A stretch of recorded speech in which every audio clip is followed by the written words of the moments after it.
hello, leavers, believers, and people who are interested in looking at the church and instead of just looking away in horror, calling it out and naming what we see. Hello there, welcome to Leaving Hillsong. My name is Tanya, and today I'm joined by one of those millennial youngsters that had been involved in Hillsong Church as a part of her upbringing, as part of her family's exploration of spirituality. They spent some time in Hillsong Church. Laura spent some time in the college before, exiting stage right fairly quickly. And since then, one of her many skills is filmmaking. And Laura, who has been on our pod before, she's an incredibly insightful and talented young woman. The episodes she was on were called A Cult Within a Church, as that was her experience. Very, very wise person. And a couple of years ago, Laura went out on a mission of thinking of creating a low-key documentary, and she ended up reaching out to a rather well-known, and I guess he's well-known because of the self-promotion mainly, but a very unique figure in this community, and it very quickly turned into something that she had not been expecting at all. And this interview's a couple of months old, and listening over it, I can hear all the cynicism and just the kind of despair, I guess, which is at the other end of those voices. And there's got to be a better way. The messages that come out of fundamentalism are so drenched in shame and pain and bigotry. I mean, it's just there for all to see. So when we start talking about misogyny, which means the hatred of women within these circles, the evangelical circles, it's a huge, huge topic. And please don't expect us to tick all the boxes or manage to cover everything. But I just think it's so important to get this conversation going. And I hope you do too.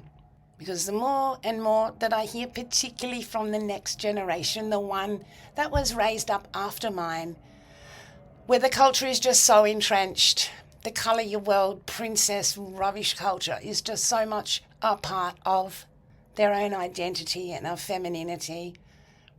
Well, we have to offer an alternative, don't we?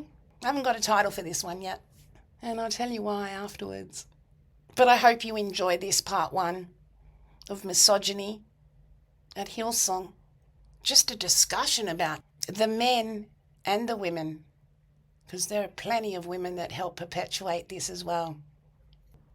I really, really hope you enjoy this. It's been really important to us. Hey, Laura. Hiya. How you doing? I'm good. How are you, Tanya? Yeah, I'm good. Well, we finally made this one, and the question here is, how do you start off? I'm gonna say, how do you eat an elephant? How do you? I mean, this is over a year in the making, I Oh, think. it's so good. I think it's definitely time we start looking at some of the more glaring, more kind of macro issues of the movement of Assemblies of God or Hillsong, evangelicals. There's a lot of attention, general homophobia and discrimination, and the lack of women in ministry, racism, things like that. Quite a few issues of just extreme bigotry that go on, but we haven't really looked much at just the blatant misogyny, like not sexism, it's kind of discrimination, but just the actual, hatred as such of women. So if you, I started getting worked up I, started getting a bit more stroppy after, a countless sexual assault story that was told to me, and it's direct relation to being raised, being trained in this system that just doesn't count women as much, apart from sort of ribs and brides and helpers and companions. And I thought it's time to look it in the face, because enough. And we got chatting. Shoot, tell me what. Oh, well, I mean, one thing I remember from growing up in and out of the Pentecostal movement, because yeah, we were church hoppers, my family, was the extreme kind of binary, even just in terms of the branding alone that you see come out of churches like Hillsong. I think they stopped doing a specific like men's ministry, like Hillsong Men. And I don't know, my opinion on that is that the whole thing is a men's ministry with a little bit of a women's ministry onto the side. Back when they were doing like Hillsong Men's Conference, it was all like, I don't know, steel and like cars and stuff that like men are really into, apparently. And then, of course, Color Your World we know what Color Your World is like, don't we? Sorry. Well, I mean, yeah, was the women's conference for a very long time. Like Bobby Houston, sort of, well, I don't know what kind of dystopian hell that was. How do you describe it, apart from, I don't know, Stepford wiving kind of indoctrination?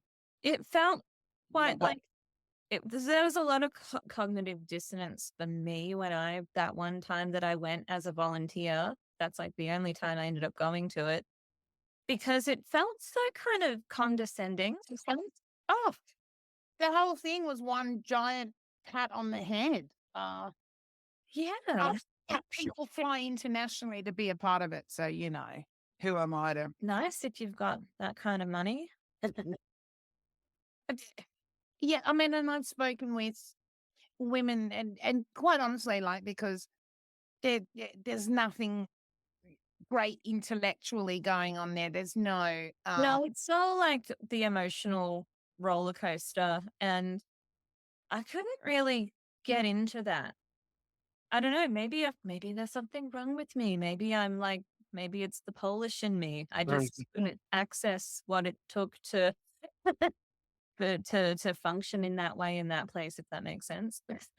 But it must be very much the emotional relationship that people have. A very interesting in these parasocial kind of relationships that people have with these creatures, and they think they're kind of having a genuine interaction with them, even though it's only one way or something. But yeah, overall, I mean, what I saw was a focus on how to be a good wife. Oh, yeah. Uh-huh. Yeah. Absolutely. I think that they do this thing called the gift moment every conference. And that year, the gift moment, it was a set of knitting needles and some wool. And in a sense, I think the idea behind that was that we're going to knit blankets for people in need. But also it was sort of like, here's some knitting, because that's what women do. The whole thing about, insulting too many people with one swoop, but the whole kind of religion is a patriarchal based kind of, really, it's about sons begetting more sons and that sort of thing. I don't think that's in huge question. There's all the Jesus was such a feminist people, but because he talked to that prostitute. Yeah, you know what I mean? So it really changed things up there for the ladies at the times. But it's a little bit more modern. These men that come out of these evangelical places are narcissistic bores by and large. Oh, yeah. I mean, I remember being, once I was 17 years old and I was in the youth band, And then I got to be in the church band as well. And we used to have our youth band practice every Thursday night. And I remember there was like these two young men who were a little younger than I was. And they were both like clashing, both had really big egos. Oh. And they were both trying to be like the next in line to, I don't even know what for, honestly. But but I remember one of them said to me about the other, that he's got this big chosen one complex. And to me back then, I just thought, oh, have you been watching lots of like Pokemon or something? Or I don't know, Goku. But yeah, I realized looking back now, it's that he'd identified that both of them felt that they were at the center of their own hero's journey narrative, and that movement, I think I came to see it just really primes adherents to see themselves in that light, if that makes sense. I don't know, we've discussed this. And the more I think about it, it's fascinating, but it's a natural response. So if you turn up week after week, maybe since you were a kid, and you get told stories about, terrible disasters happen, and then some guy comes in and saves the day, and everybody realizes what a righteous and good man he is, and he must be blessed by God. After a while, you probably might, relate to that main character story and start to become delusional yourself.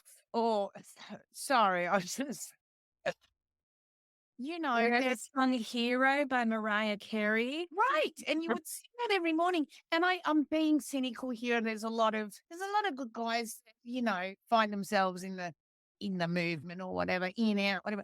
But it seems to be that when you reach this stuff, when you impart this stuff into people, literally, fundamentally, a really, what's it, word of faith, a literal interpretation of this stuff, you end up with, I find, kind of two extremes. So there's a lot of those big hero dudes, and then, some eunuchs and there was the guy up the tree, that Zacchaeus the tax collector. yes, but the problem being that some of these ever-growing narcissists are quite dangerous. Their belief in themselves is, as opposed to like your general run-of-the-mill kind of misogynist in the street. These guys, If you throw religion into that's very dangerous combo. these guys believe, and it's terrifying what you've done, Brian Houston. You have told all of these people that they are the center of the universe. They've got a special destiny and a path, and they're going to do something incredible to change the world. And I mean, that's how you end up perpetrating a mass shooting, in my opinion. But maybe I can't say that. Maybe I shouldn't. Like David Koresh. He's a really, really wonderful example of this kind of thing. From Waco, Texas. Jim Jones was Assemblies of God from Jonestown. Yes. And they did a lot of good work in the community before things went. Just a couple of cool guys, Yeah, he was very supportive of civil rights. Yeah, that entitlement, that belief in their own self kind of thing. I just wonder who, if people are out there nodding their heads at all, you've got to know that guy who tells you how great he is and what God's called him to do. And there's the proof, is God told him. And that's not to say that I didn't ever come across women who had that kind of thinking. Back during Hillsong college days, in a lot of ways, we were still so young as to sort of not have developed into that binary, or to have become as set into that binary, if that makes sense. And then as you get older and you get out of like, I don't know, powerhouse youth and into the next age group, and then the age group above that, there's this parting of the waters. And I was, fresh out of high school. So maybe I was just dumb. Maybe I just thought that there was no difference between the sexes. And the women are complex. Their psychopathy that it's terrifying. So it's almost easier to start looking at these standovers, these thugs, these men that just the self-appointed kings of their stories. And I wonder if now is the time to kind of I just, along with the arrogance as well, it's been occurring to me for a long time that all these stories are coming out, Laura, and it's going to be a matter of time before all these male. See, I'm kind of really diverging here, though, aren't I? I mean, I do want to say, again, for me, I'm not a man hater, but I do think that the way that men and women are socialized in our society is different, and it achieves different outcomes for either gender. If Well, that I makes mean, we're sense. talking mostly specifically here in this evangelical. Oh, well, yeah, and it's even more extreme, way Where- more extreme in the Yes. evangelical church. So I just kind of, I don't know, do I need a disclaimer? Probably not. But a lot of us were raised where, God is the head and then Jesus under that, and then your dad's in charge of your mum, and then your mum's in charge of you. No, Yeah, I mean, my family were a bit bad, but we definitely knew some people who were real, wowzers in that sense. it's pretty clear there with the old, wives submit to your husbands. And Oh, then yeah. love to run in with that one about but he's got to love her like Christ loves the church. Yeah. So it's real. This evangelical system is just a breeding greenhouse, whatever the metaphor is, for just sexism, misogyny, and just overall bad treatment of women. For anyone who doesn't believe me, I mean, do they write books for young men about dressing modestly? And look, the hypermasculinity thing is a problem. I mean, we see it now the grand giant eagle has blown the coop. Brian's gone. The head of this monster's kind of, raging around like, what's that dinosaur thing? Oh, Barney? No, not Barney, the big dinosaur. That's Godzilla. So it's right. So it's like One. headless Godzilla with a little Sorry, beak. I just thought you were talking about Phil Dooley, and when you said dinosaur, and I was like, the only dinosaur he could possibly be is Barney. Yeah, well, no, because that was all about love and stuff. And so there's all this room for all these, next level kind of boys, these Theo bros, they just they're not even mucking around. They just go straight for where's your smoking hot wife and your six. Oh my God. Evil. Now you had an experience with one a while back, one of these giants of the industry, yes. The person I had an experience with this it's probably setting it up to sound like something it wasn't, honestly. No, yeah, so I decided So more like, it's really difficult to discuss this entire issue, kind of narrow it down and stuff. So maybe what I'd like to do is use some prime examples of men who wield dangerous religious power in this place. And, it really strikes me when you see these people going, oh, you need to do this because God told me last night. And you think, do you need a sight? Who are you? But then there's really extreme ones. And then of them out there that have really misbehaved, and their names, or some of them are just outright criminals. Some of them are just full perpetrators, and Full crap. the clock is ticking. Their stories will be told. It's up to them, I guess, whether they want to hand themselves in now. I really like this idea. They should hand themselves in, or eventually, their stories will be told.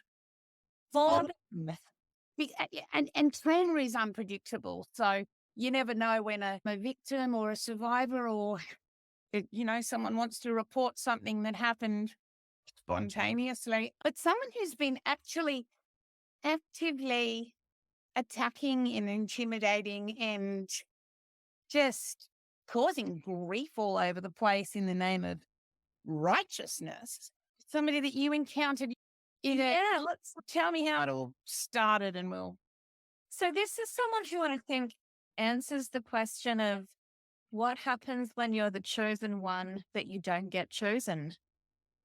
Because there are all these little chosen ones running around, but yeah, It's a big problem because they're a bit, especially seriously, in the context of the hypnosis that some of this takes place in, where people are in stadiums or rooms and they're getting told they're chosen and they're destined for great things.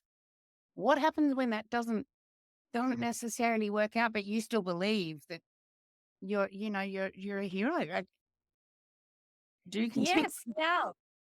I mean, I think a lot of us around these people can mistakenly see these people as the heroes they want to be. And why is that? Because they just go around telling us that that's who they are all the time. And I heard an account by somebody claiming to be one such hero. This was a person who, back in the year, what was it? I think it was around 1999, 2000, was at a Hillsong album recording. And this was after the news of Frank Houston's misconduct had hit the public.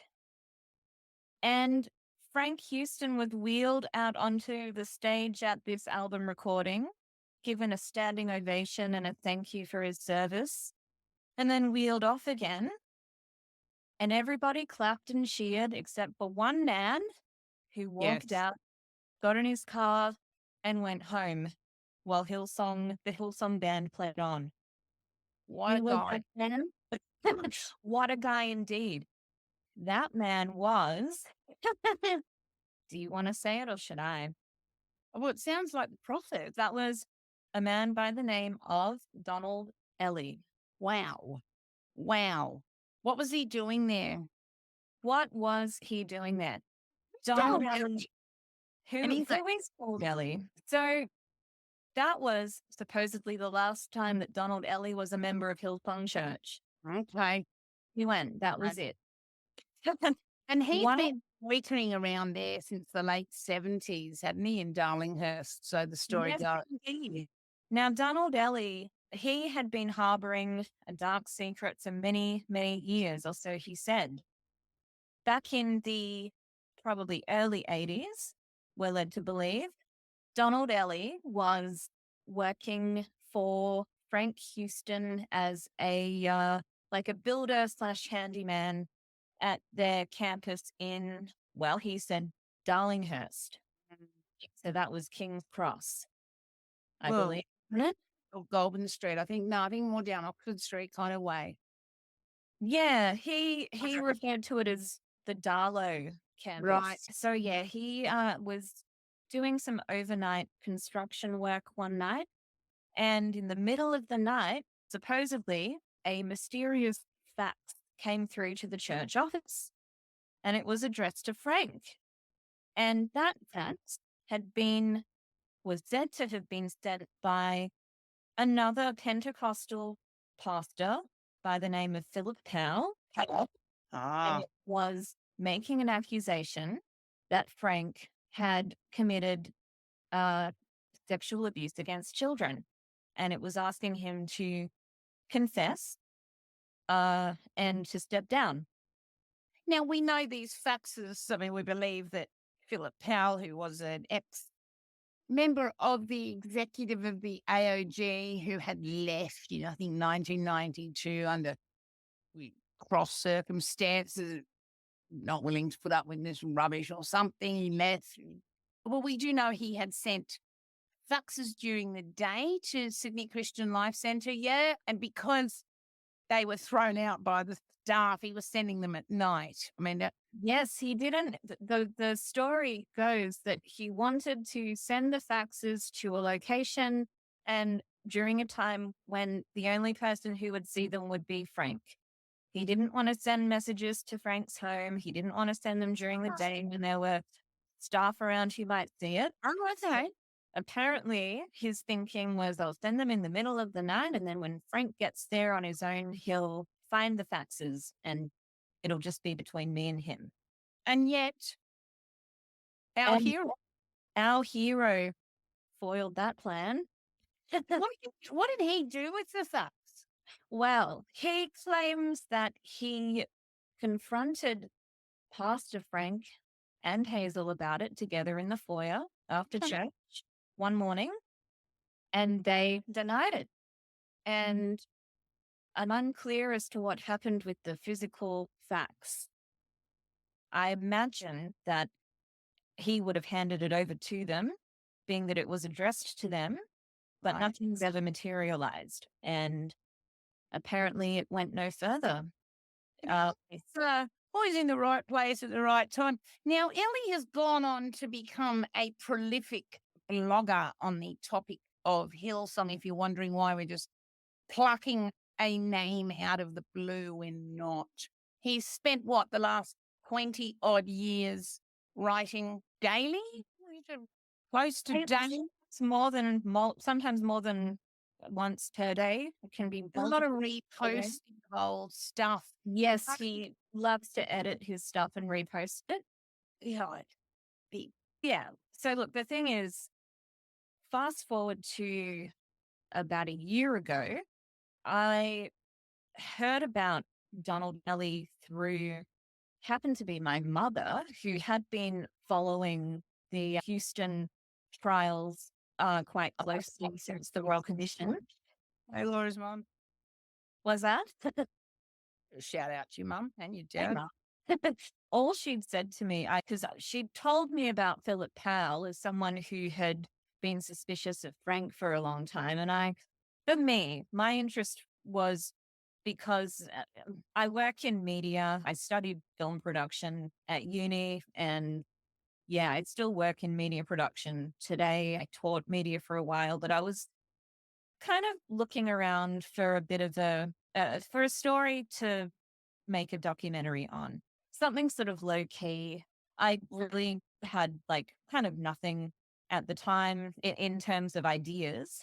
So I just started from a really blank slate and started to sort of rack my brain at the time to think, is there anything I might have access to that I could do a super low budget little indie doco on. And yeah, I was really interested in stuff that, documentaries. That there's a filmmaker named Werner Herzog who he's made a lot of films, and a lot of his documentaries are very simple, where he'll take the subject back to a location where an event in their life happened and get them to recount their story. And he sort of goes from there. Another example might be Shoah, and that's basically an oral history of the Holocaust on film. It's a 9-hour French documentary about the experience of. What was that? Sorry. Right. I thought Schindler's List was long. Okay. Oh no, I mean, because this is the filmmaker Claude Lanzmann, and he takes several Holocaust survivors back to locations where traumatic events took place for them and gets them to recount their stories. And he doesn't break, there's no editing in it at all. It's in no way a sort of propaganda piece. So obviously that's an incredible feat of filmmaking. I didn't ever think that I'd be doing anything of the sort, but that was my inspiration. So when I found out that potentially years ago, decades ago, that there may have been people who were trying to bring out the truth about Frank Houston, I thought, wow, that is tragic and devastating. That as far back as the 70s, there were people that might have known or had suspicion about what he was up to and may have even tried to do something about it and weren't able to. And of course, Philip Powell's no longer living. So yeah, I had just been chatting with my mum about Philip Powell, who she had known through her time in the AOG in the 80s. Yeah, she told me the story about some tradie who found some facts that he had sent, but accusing him or at least asking him to confess. And I just thought, wow, a fax in the middle of the night. That's intriguing. And I was like, well, who's this tradie? And she went, oh, I don't know. It's in. So she told me that the website Hillsong Church Watch, I think it's called hillsongchurchwatch.com or something like that. It's a website I'd been familiar with ever since leaving Hillsong myself. That the author of that site had published, the author of that site had published a huge timeline of the Royal Commission from start to finish with links and documents and just an absolutely amazing amount of work. And she was like, you've got to have a look at that timeline. That's got everything in it. Good luck. So I only 2 weeks, I'm not kidding you, of reading to get through that timeline. Yeah. Because it is incredibly massive. comprehensive. Yeah. Yeah. And it was dated, what, I think 2016 or It's like 2 years after it, wasn't it? so, An massive amount of work. yeah. And so, yes, the author of churchwatch.com did cite the story of the facts in the night and named the tradesman who is supposed to have intercepted that fax as none other than Donald Ellie. There you go. I had a name. Okay. And I thought, how am I going to verify that? And I don't recall that. I think, yeah, that's right. So Churchwatch had put an archived link to a blog post by Donald Ellie where he described his experience of finding that fax and confronting Frank Houston.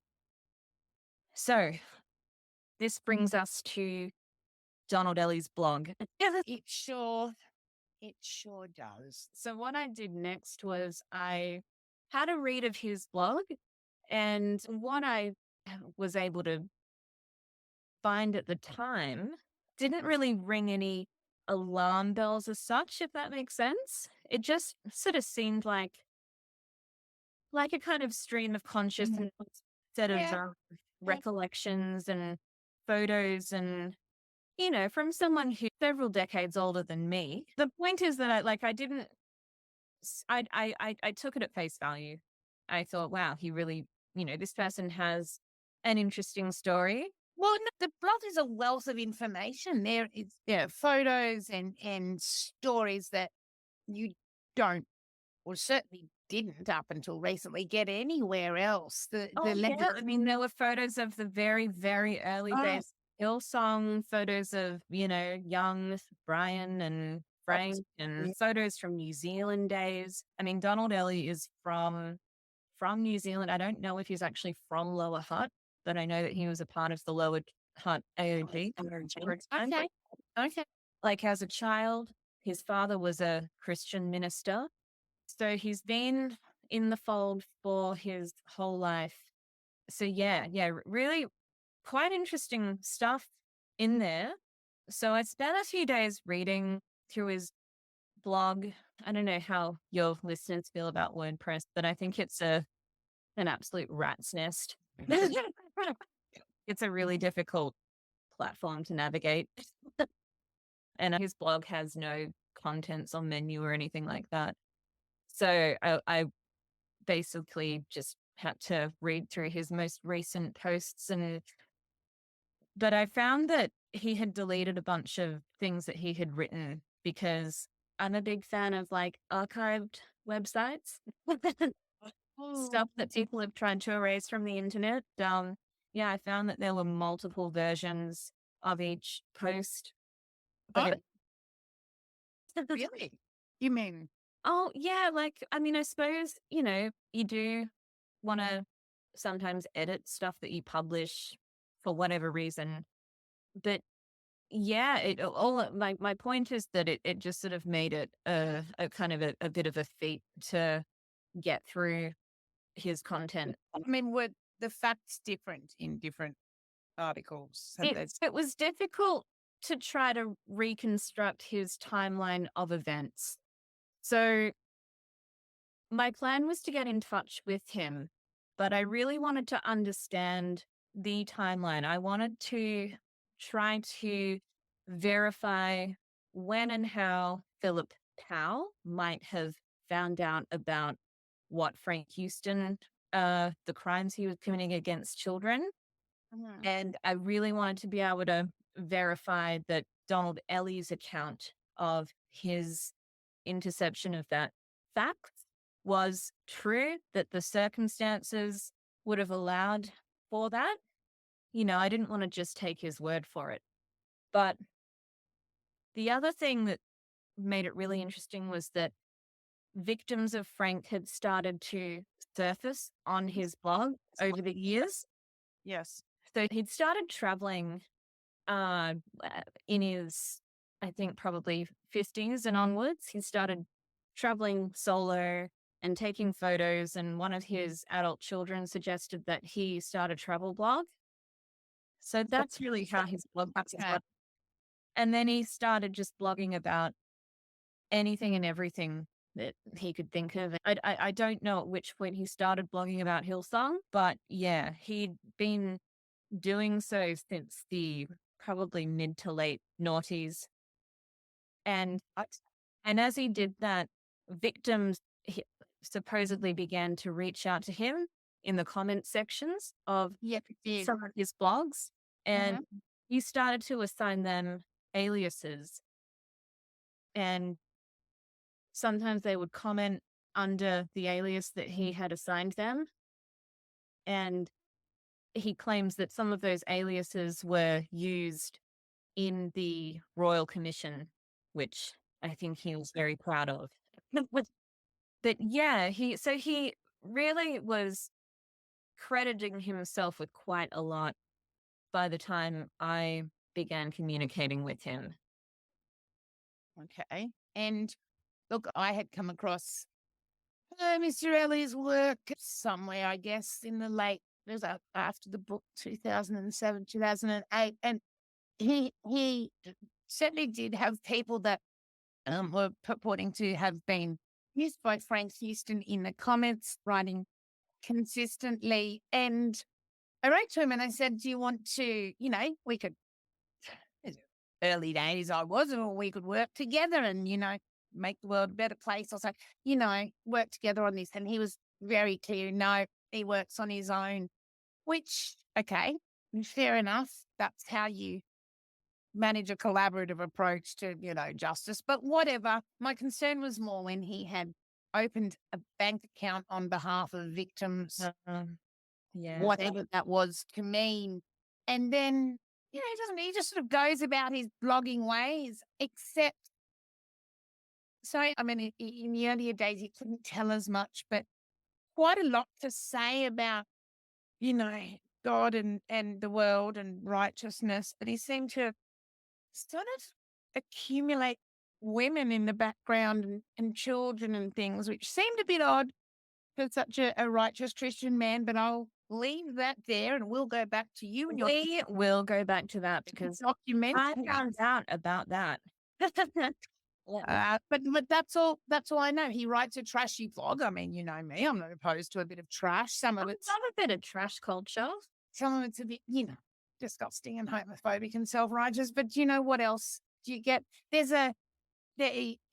Often accompanied by really quite extreme, grotesque cartoons, or like, I don't know, you got magazines and cut out bits and pieces. And so he'd make really kind of stupid looking pictures of Brian with a crown on and King Brian and kind of stuff. Absolutely. So the cartoons thing, basically, he did a series, like a 14-part series called The History or the Horrors of Hillsong, it was called. And it was the story of Frank, his journey from what was the Salvo's boys' home he was working at? Temaruto. Am I saying that right? To move such a food. Yes. The Mika, I don't know. Yeah. So just an exhaustive history of what he knew of Frank's movements and the formation of the Lower Hutt AOG and then the Bible College there, and then the sudden move to Sydney, with a lot of rare photographs and that kind of thing. So I'd been working my way through that and had come across a short blog post where he'd signed off by saying, basically claiming to be the number one source on what Hillsong, the truth about Hillsong. I found this many victims and I'm expecting very soon to be contacted by Netflix to make a series. Yes. So, that's how would you describe the mentality of someone who says something like that? How would you describe it? Well, I mean, maybe it was quite reasonable given that he had all of this exciting information. When was he claiming that? That was it was a couple months before I had come across that blog. So it would have been probably April of 2022. That Well, he well, okay. don't Well, know if he yes. repost, but That yeah. that must have looked like almost credible to you or something to. So the way I sort of saw it was, I don't know if you or any of your listeners have ever seen, say, the movie Tropic Thunder or the series Extras by Ricky Gervais. Mm. So it's actually the Ben Stiller episode where Ben Stiller's directing a war movie based on a true story of an Eastern European man whose whole family had been killed in a war. And this man is on set during the making of this film. And because he's traumatized and it's his story, there's a lot of kind of pandering to this guy to keep him on board, but also meet his demands and that kind of thing. That's sort of the line you've got to walk as, a filmmaker or a journalist when you're working with a subject, because you want to keep them on side and you want to butter them up to give you, what you want, essentially. So I, wasn't too impressed by someone who would blow his own horn to such an extent, but I still thought there was some interesting subject matter in there. So I commented on that because he doesn't have any contact details available on his blog. He doesn't have any social media that he makes available to the public. So yeah, I sent him a comment. I said, this is a link to the contact form on my website. Yeah, feel free to get in touch. I'm a filmmaker. I find your story really interesting and it'd be great to have a chat. And he got in touch the next day and we teed up a phone call, and that phone call was just the beginning. What do you mean? Well, right. Oh my goodness. So it was meant to be, we had a phone conversation. It was just the very first time that we had actually spoken. We hadn't exchanged very many emails. I wanted to just sort of introduce myself and give him a bit of background on what I wanted to do, why I was interested. And honestly, he just really went apeshit. He thought that it was the provision of God sending him a filmmaker to tell his story. And he started weeping and he started going on about how Corrie Ten Boom had stayed at his home when he was a baby and had passed on her anointing to him. And it's all led up to this moment and this film project. And it was pretty intense. And And this is your first phone call. This is your very first phone call. first contact. Okay. And I didn't even say very much. But that phone call went for about 2 hours. Mm, There Okay. was not even enough of a break for me to say, hey, sorry, I've got to go. Hey, can I call you back? Nothing like that. It was him having a conversation at me, Right. having an emotional breakdown at me. Yeah. Yeah. So what I took from that, and I was being way more accommodating than I should have, was that this guy's traumatized. He's messed up from spending his whole life in this Pentecostal movement. And I didn't want to sort of challenge his beliefs because obviously, they were very important to him. So yeah, I just sort of let him go, thinking, I might get something interesting from him if I can get him on board. So baptism by fire.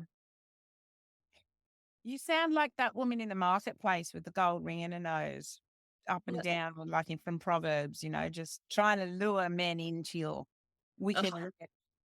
Uh, oh yeah, it's that Jezebel spirit, Tanya.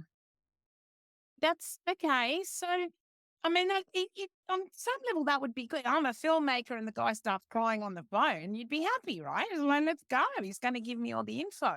Yeah, so in the days that followed, we had quite a lot of correspondence, at the time I was thinking, well, maybe we'll jump on a plane and we'll go to New Zealand, and he can show me around Lower Hutt. We can go to the Lower Hutt church, and he can reminisce or whatever, and we'll go from there. It was like it could have been extremely easy, and if he had have been the genuine article, there could have been some good stuff. Given the story that he was spinning, there was good stuff there. It's just that it turned out to not really be true. What? What's not true? Oh, Was he really at Lower Hutt? Is he always in the right place at the right time? he certainly seemed to be the sort of person who was. So yeah, from that point, we were just spitballing a bunch of ideas. We'll go to New Zealand. We'll go to Sydney. I'll meet you there, and I'll film you talking about your experience, and we'll work towards the Philip Powell thing with the facts. Yes. And then at that point, I was thinking, I'll get in touch with Philip Powell's family, see if they'll talk to me, see if maybe they even have some material that he may have left that might provide some further insight or evidence as to, whether this story is true, whether there were these different people working behind the scenes to bring Frank down. But unfortunately, what started happening was Donald Ellie started to see himself as the leader of this project and not me. Right. Okay. And that is a difficult line to walk as a filmmaker because, like when you're making something, I mean, for anyone who's making anything, too many cooks is never a good thing. And also, Then how did that shift? What was that like? What happened? so what that was I just think it was him getting too big for his boots. And I started to suspect that he was becoming sort of, is contemptuous the right word?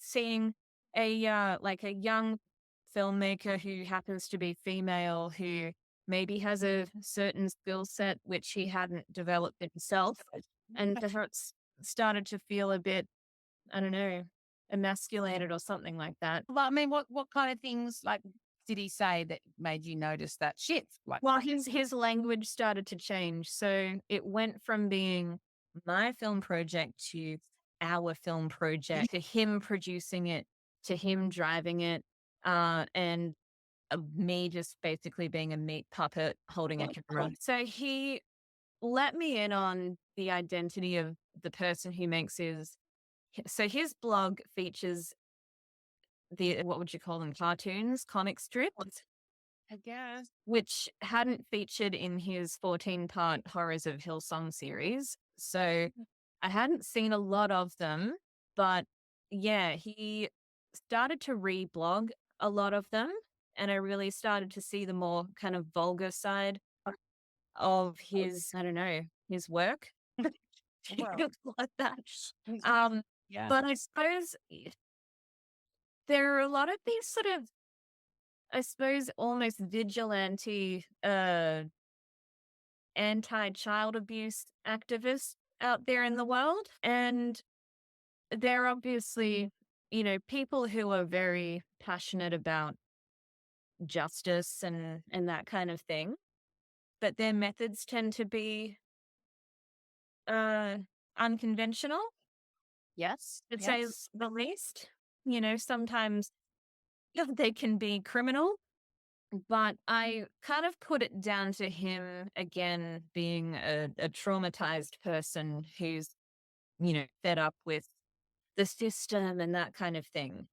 The sort of vulgarity of his cartoons, a lot of Okay. it centered around high profile Hillsong figures, mostly Brian and Bobby. But I started to see how sort of misogynistic he could be in the sort of language that he would use about Bobby Houston. Yeah. Like he'd often post these cartoons, which are, really rudimentary kind of Photoshop, I don't know, like meme type cartoons, which should, really roughly cut out the face of Brian Houston and put it on some other body or whatever. A lot of them centered around the rumor that Bobby Houston had breast implants at a certain point. He's obsessed with all that. Obsessed. Yeah, and I mean, a lot of it I don't really want to repeat, but yeah, there was a series on Bobby's leaking implants and Yeah, stuff he's like fine. that. Why? Yeah, really awful. And I don't know, to me, it's like, I'm not the biggest fan of Bobby Houston, but I don't believe sort of going below the belt like that. Well, I mean, it's not necessary. I mean, for religious criticism or social criticism, and it's certainly coming from someone who positions themselves as such a decent Christian sort of guy that, he holds himself up as, I would never do that. God's gift, I, a paragon of righteousness. mm, Oh, it's just sort of just sense this real kind of irony in his character. And like supposedly he doesn't make those cartoons himself. He has a collaborator in New Zealand who wants to remain anonymous, so I will respect that. But I just thought this is so sort of bizarre to have these supposedly like hardcore Christian guys who are being so Right. revolting and making these horrible cartoons that are really just offensive. And I started to think this could actually be kind of funny if I could film. Well, because the man who makes the cartoons at one point agreed to participate in my/our documentary. And I thought, wouldn't it be great if I could film a scene with him making a cartoon from scratch and get him to talk me through his process? I just thought that would be hilarious. And maybe, I could cut to them, I don't know, praying or something like that. Or cut from them doing something, I don't know, that you would equate to being an anointed Pentecostal believer to that. So I was And still what on board in a sense at that point, but as time went by, I really felt that Donald Ellie began to spiral. Interesting, isn't it? Because, I mean, my experience and yours, of course, might be very different, but my experience is that the concerns of women in the church and their complaints have just been so minimised, if not silenced and censored and suppressed and made to go away. And yet, during the week, Laura was messaging me saying, I feel bad and, I've come across as a horrible person or whatever. And it's like, no, actually the direct opposite. It is so important to speak these things, to name these things. I read story after story of women who have given up their entire lives to be the helper, the companion, the very sort of person that Donald Ellie was somehow hoping Laura would evolve into within the length of a week. What happens next? Well, you're going to have to tune in to find out. Thank you so much for your time today. Thank you for your interest in this super important topic. Part 2 will be with you as soon as possible. Please share it. Send it to someone who might be helped by it.